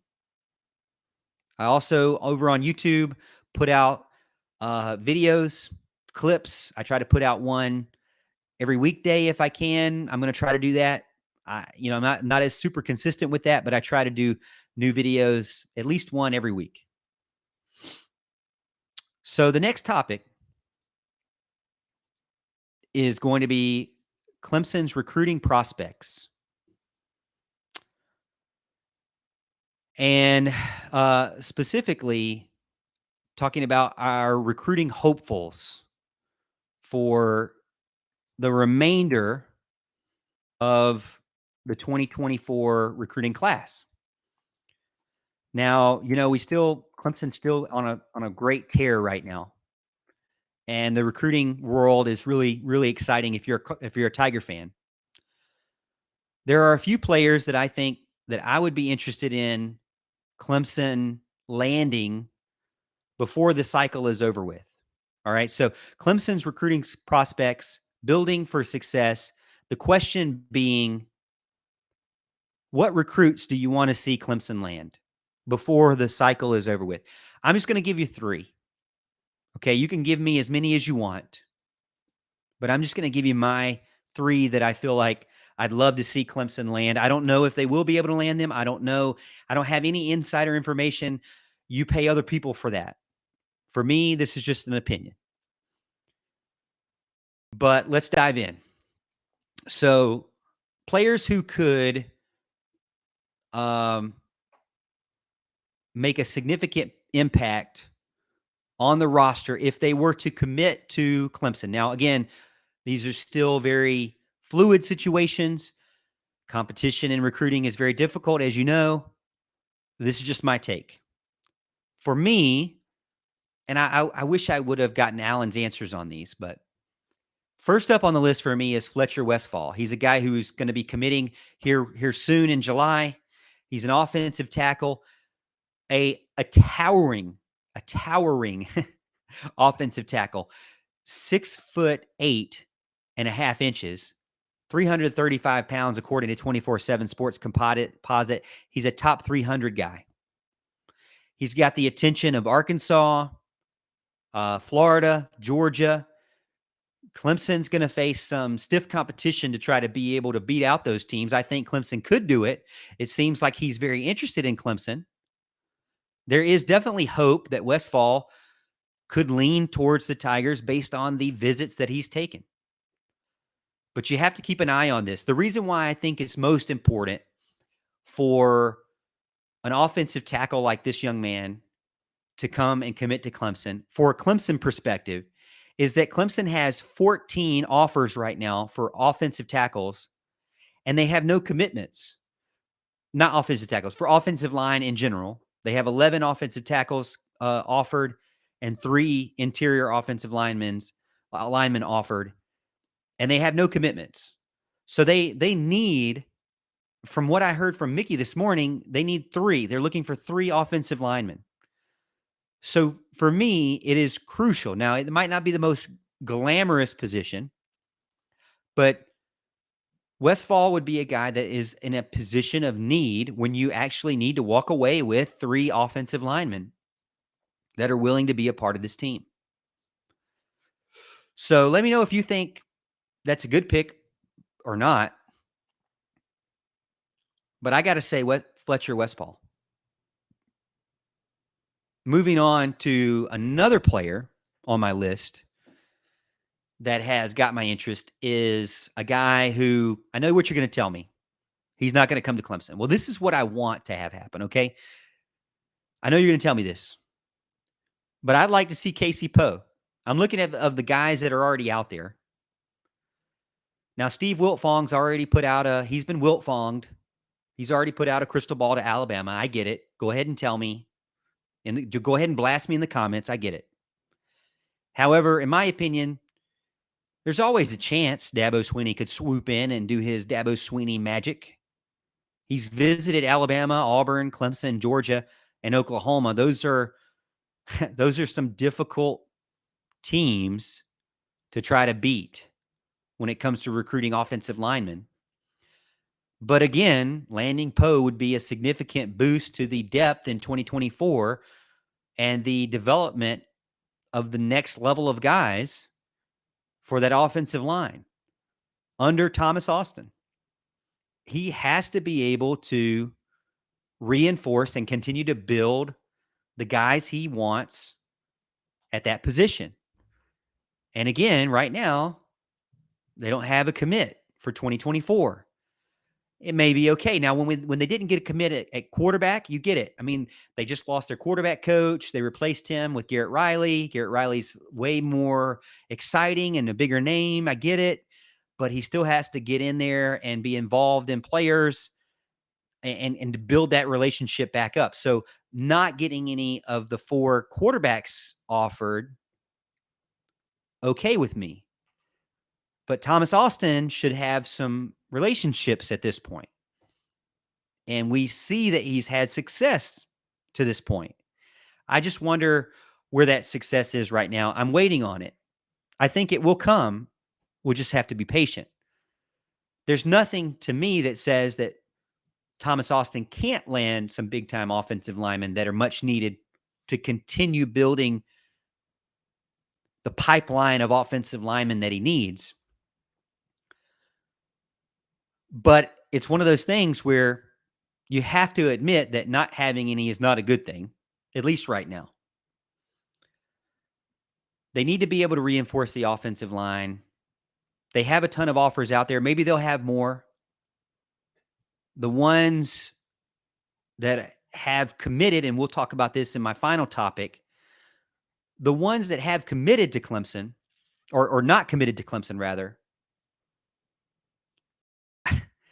I think the reason why Clemson fans are so upset is because 3 of those guys that didn't commit to Clemson went to South Carolina and committed to the arch enemy, the nemesis, the foe,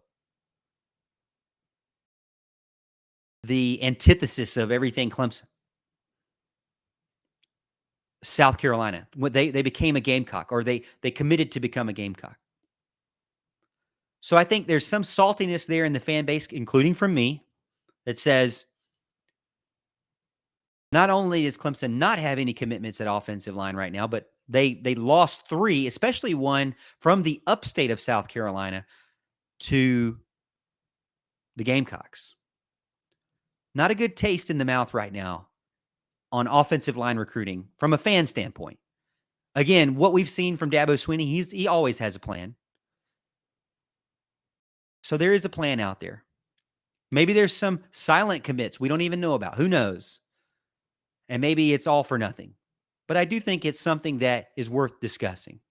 So for me, 2 players that I think are crucial for this 2024 class that have been offered. That was a rule for me. I didn't say that earlier. Offered that I think Clemson needs to get are those guys. Lastly, I think this one will be less surprising for everyone. Let's talk about Mike Matthews, a versatile playmaker, 6'1", 180 pounds from Lilburn, Georgia, 5-star overall rating according to 24/7 Sports Composite. Matthews is regarded as one of the finest wide receivers and safeties in the country. His ability to impact the game on both sides of the ball is truly remarkable. Clemson has had the pleasure of hosting him for a visit, and he's come back, and they face, and he seems interested, but they still face considerable competition from the likes of in-state team Georgia, out-of-state NIL team Tennessee, and Southern California, another NIL team. Where will he go? I don't know. He seems to be interested in Clemson. His mother just released a teaser recently, but if you look into that, she's also released teasers with the other teams as well. What I say is, don't get so caught up in what 17-year-old kids do.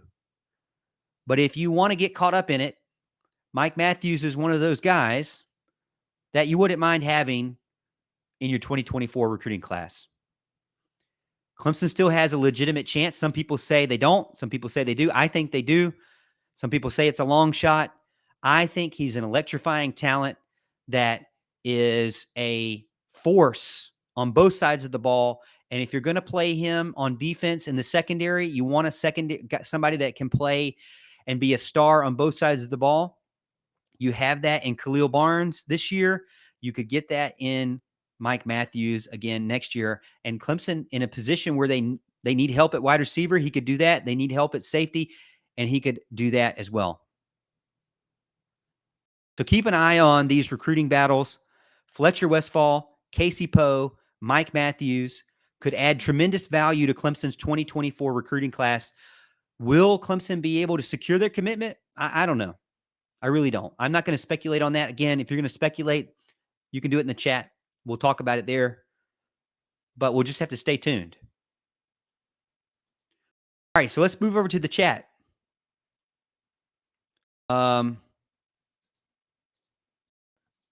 Will Knox says, maybe after Clemson goes undefeated and the Chicken goes 5-7, Cam Pringle and Josiah Thompson will decommit and come to the right team. I don't know. Hard to say. If you already picked Clemson or South Carolina, just stick with them.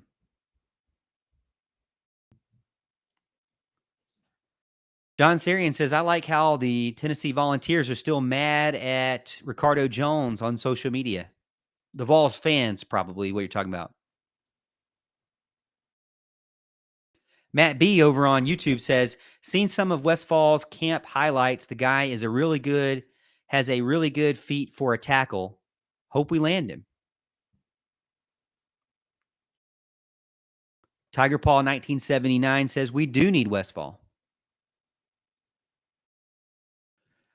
John Sarian says, isn't Satterwhite a target with more potential? I'm not really sure about what their potential is.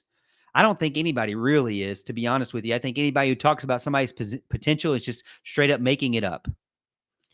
But from what I heard last, was there not some reports that he talked to a reporter after his visit at Tennessee, and he said that he enjoyed the family and atmosphere of Clemson, of Tennessee over Clemson?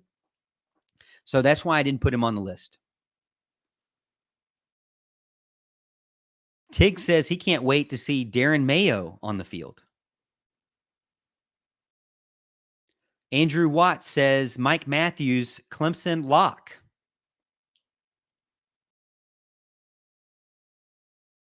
Is he a lock? I don't know. Ruby gets in and says they need some 5-star offensive linemen. It's hard for Clemson to get 5-star offensive linemen. Doesn't it seem like they get one every 4 years?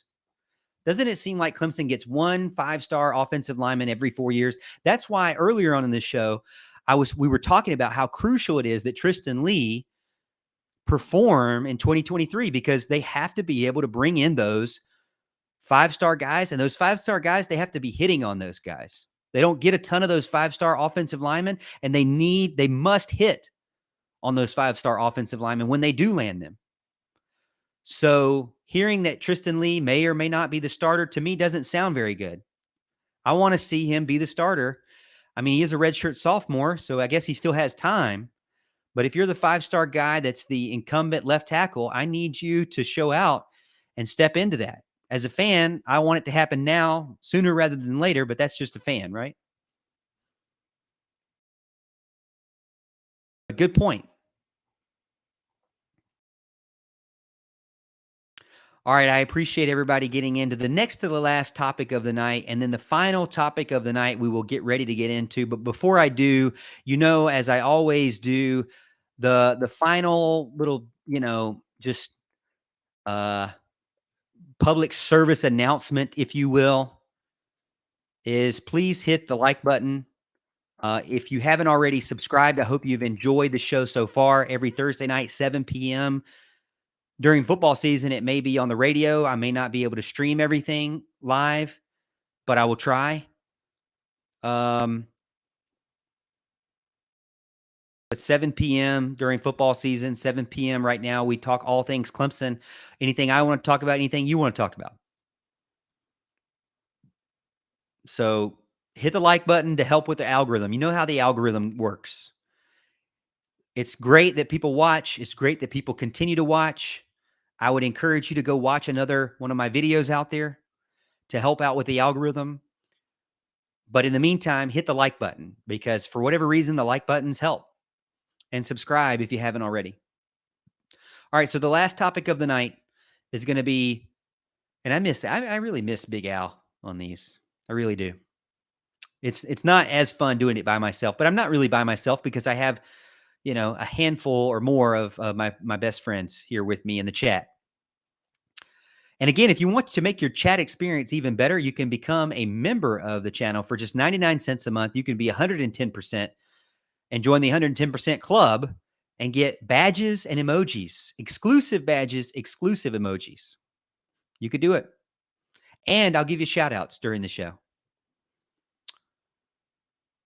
So Clemson's recruiting hits and misses. Let's specifically talk the impact of missing some key players. Now, we talked about some players that I'd like to see Clemson land that they have already offered. Let's talk about the players that Clemson didn't land. Okay, here's the list. Players that Clemson didn't land that have already committed to other teams that you feel like were the ones that you wish Clemson could have back. Now, we already had somebody in the chat. Who was it? Will Knox. Will Knox already mentioned maybe after Clemson goes undefeated and the Chickens go 5-7, Cam Pringle and Josiah Thompson will decommit and come to the right team. So this is along the same lines as that. Clemson's recruiting hits and misses specifically, evaluating the impact of that. So let's get into it. Well, it's always tough when your rival snatches away those prized possession that you had your eyes on. And, I'm not too thrilled about some of the offensive linemen that ended up choosing South Carolina because I thought that they should have chosen Clemson, just like I chose Clemson as a student. But the guys I'm talking about are the same guys that Knox in the chat talked about, which was Blake Franks, Josiah Thompson, and Cam Pringle, all from the state of South Carolina, one from the upstate, decided to don the garnet and black instead of the orange and purple. And that has to sting a little bit for Clemson fans out there, especially in a situation where we just previously talked about Clemson needs offensive line talent for this 2024 recruiting class. They need 3 offensive linemen. And they have 3 offensive linemen from the state of South Carolina that decided not to pick Clemson. I hope that's just an anomaly. I hope that's just this year and it doesn't continue to happen. I think Clemson fans out there that are concerned have a just concern, have a just reason for concern, if you will. Losing any kind of commit, especially one that you've offered and you pursued and you entertained and you hosted to an in-state rival from inside the state is not a good thing. Losing 1, not a good thing. Losing 2, bad thing. Losing 3, I don't like it. I don't like it at all. But Clemson has shown that they can go outside the state, specifically into Texas and Georgia, and land big-time offensive linemen to fill those gaps where they can't get guys from in-state. Why can't Clemson get these guys from in-state? I'll be honest with you. I don't think it's that big a deal because I think a lot of these guys grow up one way or another. Just like you and I grew up one way or another, we grew up as Clemson fans. They more than likely grew up as a South Carolina fan. If they themselves didn't particularly grow up as a South Carolina fan, their aunt, their uncle, their mom, their dad, their grandma, their grandpa, somebody in their family that they look up to probably grew up as a South Carolina fan, and that's ended up where they went. I understand that. That's going to happen. That's going to come in cycles. I mean, you can't honestly say that you would pick South Carolina based on history and record and trophy case. You can't say that. You might could say it based on conference, but you can't say it based on NFL talent. You might could say based on a Heisman Trophy from many, many years ago. But overall trophy, you can't say it. National championships, you can't say it. Winning the state rivalry, you can't say it. Having the better colors, you can't say it. Having the better stadium, you can't say it. Having the better coach and offensive coordinator and defensive coordinator, you can't say it. There's so many things you can't say that you could say for Clemson, and you still choose South Carolina. To me, that shows that you were probably just a South Carolina fan anyways. Now, a lot of fans on the Clemson side of things would say, oh no, is Clemson messing up now because they're not landing these in-state guys to South Carolina? I say it's not that big a deal. It's going to come in cycles. Blake Franks, Josiah Thompson, Cam Pringle, more than likely had some sort of desire to be a Gamecock fan before their recruiting started. That's just the way in-state things happen, in my opinion. I don't think it's like Dabo Swinney has mentioned this. The South Carolina-Clemson rivalry is very similar to Alabama-Auburn. You can't leave the hospital without picking a side. I think a lot of ways it's the same way. When I'm at work, I hang out with people that are Clemson fans because they're generally easier to get along with and we agree on things. So you pick sides and maybe they have, maybe they haven't. But I highly doubt if Clemson was going after a guy and they were very interested in Clemson and they were formerly a Clemson fan, that they would then turn around and be a Gamecock. But still, guys that missed out, offensive linemen kind of sting for sure. But let's not dwell on just the offensive linemen who got away. There are a couple of quarterbacks in particular that I would love to have on the team that would have been intriguing additions to Clemson's 2024 recruiting class. And one of those for me that I liked as far as their highlights go is Air Nolan out of Georgia, who ended up going and committing to Ohio State, has ton of potential. It would have been a statement if Clemson could have beaten out the Buckeyes and landed Air Nolan. Another quarterback that I like that, my voice was on one of his videos was DJ Lagway. With some of the controversy that's going down in Florida, you would kind of hope that maybe DJ Lagway would be thinking twice about where he committed to. He seemed like a great fit for Clemson. His family, himself, Christian, beliefs seemed like it fit along with Dabo Swinney specifically. But unfortunately, he didn't choose the Tigers. Now, Walker White was another one that I really liked. A big-time dual-threat quarterback in the mix and definitely had supporters, but ended up choosing another team as well.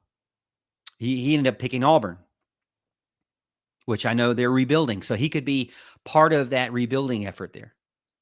I get it. And from a Clemson standpoint, you go after the big-time guys, and if you don't get them, hey, you still have Cade Klubnik as a true sophomore. Hey, you still have Christopher Vizina as a true freshman. So you still have Hunter Helms as your and Paul Tyler or Paul Tyson as your veteran guys. So the quarterback room is good, but it would be great that the goal is to get one quarterback a class.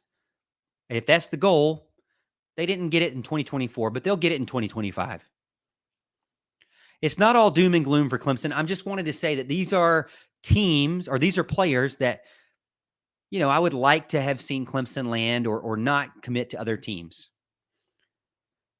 And where they've messed up, I wouldn't say they've really messed up, but where they haven't had success in these areas yet, they've had success in other areas that have been a pleasant surprise. Hey, they've had success in running back recruiting. They've had great success in defensive line recruiting continually. Now they're having success at wide receiver recruiting. So again, recruiting in a lot of ways is like the stock market. It's cyclical. Certain things are high and low at different times. You just kind of have to hope and plan as best you can to make sure everything fits perfectly. That's the difficulty with college football is the roster management side is much more difficult when you can't lock them in. And even more so now that you have the transfer portal and NIL on top of recruiting, it's very difficult to manage the roster and try to plan out, hey, who are the guys that fit together and, build this puzzle 4 or 5 years out, 3 years out, 2 years out, even next year. Again, a few different positions on the offense have done great. There's a few different positions on the defense that continue to do well. I put in linebacker. Secondary's done well. Clemson has had success. They're the number 10 class in the recruiting cycle. And when I bring up topics like this, a lot of fans say, well, Morgan, you're just complaining. No, I'm not complaining. And I don't mean to come off like that at all. I'm not complaining. But what I am saying is that if we're going to pick the guys that I would like to have gotten that they missed on, those are some guys. Okay. So let's go into the chat and let's see what you have to say about it. Banks Pope is the 4th tight end unless he kills it in fall camp. We're talking about Banks Pope, who had a great spring game. Andrew Watts gets in and says, we got Blake Himbert in 2025. That's true. They've already got him. I forgot about that. I haven't even done my spreadsheet for 2025 yet, so I forget about that. Matt B says, wish we would have gotten Air Nolan. So he agrees with me. Ruby gets in and says, I'm glad Clemson won 2 natties before NIL. The new championships are going to be built on money. I don't know. It's hard to say. There's still a lot of things changing and regulations and things like that. It's hard to say. Alex McBride gets in and says, this would be a nice year to win it all. May lose a lot after this year. There's a ton of guys on the defensive side that they would lose for sure. It would be nice. Every year would be nice for sure. I know that.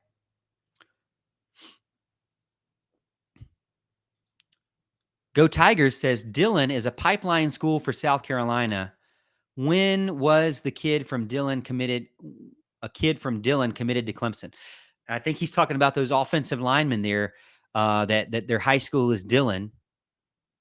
And, it's kind of like Lakeland, Florida. Those guys all go to Florida Gators. It's just, that's the way it is. Sometimes in-state recruiting is that way.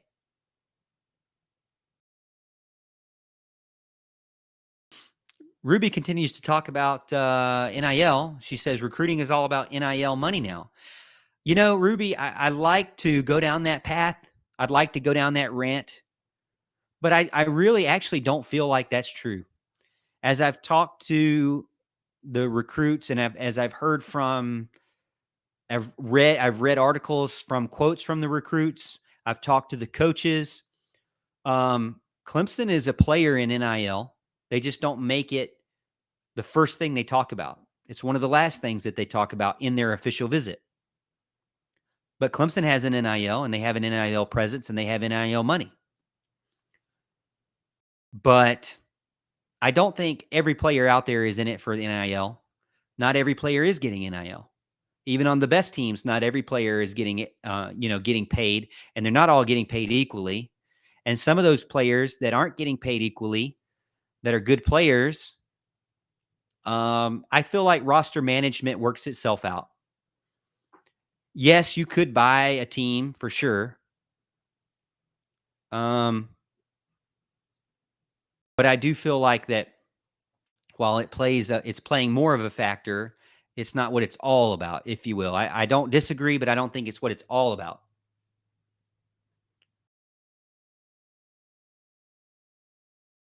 Tiggs gets in and says, yeah, just like Daniel is the pipeline for Dabo. That's true. I mean, you got to have your pipeline school. Why not have one that's right there in Central? All right, so that was the end of that topic. We talked about a lot of things tonight, specifically looking at the key players that we feel like on defense that will dominate and that need to dominate to make an impact for Clemson in 2023. Same thing for offense and the schedule. We looked at that. Easiest games, most difficult games. And then finally, I'm wrapping it up now. 2-hour show with no commercial breaks, by the way. Eat that, radio. Mickey Plyler, eat that. So no commercial breaks, 2 hours long, specifically talking about Clemson football, not talking about anything else. Well, yeah, we did talk about other things at the very beginning. But if you missed anything, don't forget to like and subscribe to our YouTube channel, because on the YouTube channel, I will try to go out throughout this weekend and put in the highlight clips of this show. So you could do two things. One, you could watch the entire show again, or you could go back and scrub through and speed through at double time speed, which is what I like to do. and watch the live show again, I'd appreciate that. That'd be great. Or if you want to hang out and wait and just subscribe to the channel and check out the highlight clips that I will go into my editor and clip these out, the different segments that we do, and I will slow release them throughout the week. So you'll get that. But you have to subscribe to the YouTube channel so you can get up to date on that and notified of that. Hit the little notification bell for that.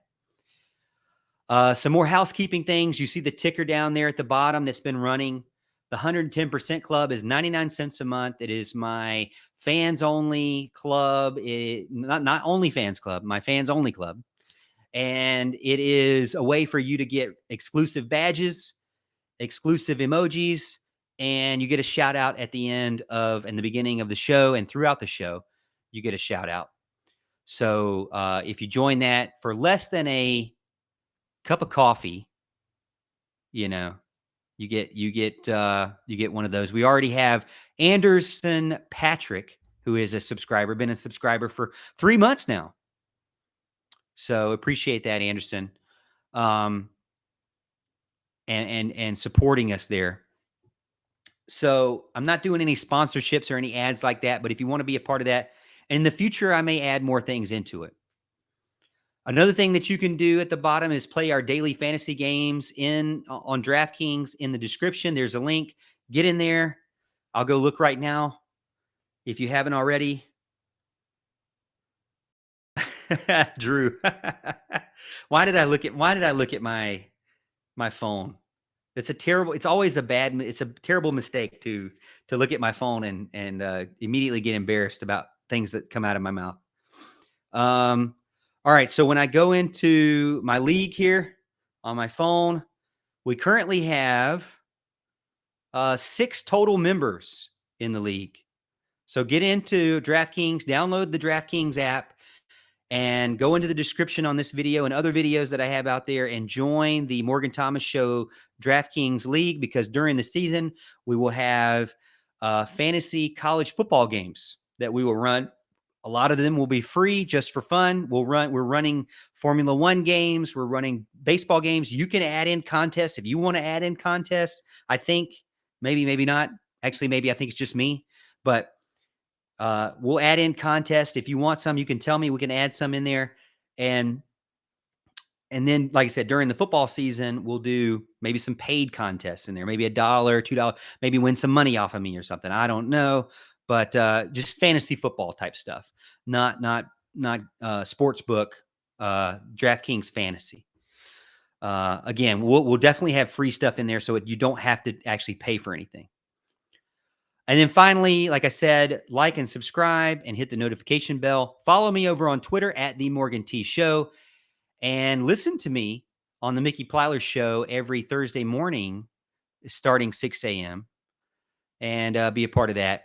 So I appreciate everyone being a part of the show and joining in. Man, we had a ton of people. We had, I think, close to about 50 across Twitter, Facebook, and YouTube. It looked like it was about 50 the entire show. So really, really appreciate everybody's love and support. The channel kind of been looking gloomy as far as the analytics go. But now that I'm posting some videos back up there, it is spiking again. We got a lot of views from subscribers and non-subscribers. So I really appreciate everyone's support. I look forward to the 2023 season and what Garrett Riley and Dabo Swinney and company can do from there. So I appreciate everyone again. And as always, Tiger fans, we'll see you at the top of the hill.